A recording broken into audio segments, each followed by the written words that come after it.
প্রিয় ভাই বোনেরা, আপনারা দেখতেই পাচ্ছেন জঙ্গলের ভিতর থেকে একটি ভাই একটি কাদামাখা বাইক নিয়ে পিঠের মধ্যে বাসায় চলে আসলো।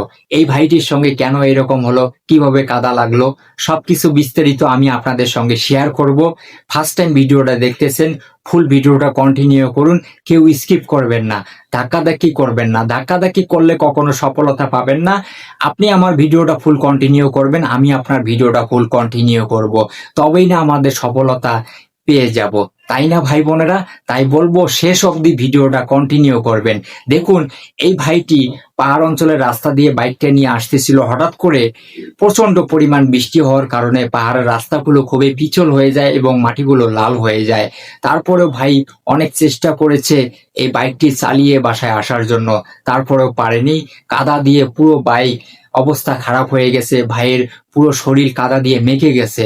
তারপরে ভাই বুদ্ধি খাটিয়ে বাইকটাকে পিঠের মধ্যে বেঁধে নিয়ে হাঁটতে হাঁটতে বাসায় চলে আসলো। দেখুন বন্ধুরা, খুবই অসাধারণ ভিডিও না? দেখুন, একটি ভাই তাকে বলল, তোমার কি এই অবস্থা? ভাইটি বলল, আর বলো না, রাস্তার মধ্যে প্রচন্ড পরিমাণ পিছল আর কাদা, আর অনেক চেষ্টা করেছি আমি বাইকটা চালিয়ে বাসায় আসার জন্য, পারিনি। অবশেষে বাইকটা আমি পিঠের মধ্যে বেঁধে নিয়ে বাসায় চলে আসলাম। ভাইটি বলল, ওকে ঠিক আছে, তুমি হেলমেটটা দাও। হেলমেটটা নিয়ে ভাই পানির স্পিডের গান দিয়ে কত সুন্দরভাবে হেলমেটটা পরিষ্কার করলো, আর হেলমেটটা কত সুন্দর লাল টকটকায়। এখন দেখুন ভাইয়ের পুরো বডিটা কিভাবে ওয়াশ করে। আপনারা হয়তো অনেকেই ভাইটাকে চিনতে পারেন। সম্পূর্ণ ভিডিওটা কন্টিনিউ করে শেষ অবধি দেখেন কি হয়।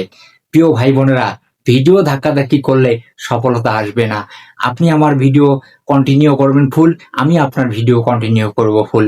তাই বলবো, ভিডিওটা আপনাদের কাছে যদি ভালো লাগে শেয়ার করে দিবেন, অন্যদেরকে দেখার সুযোগ করে দিবেন।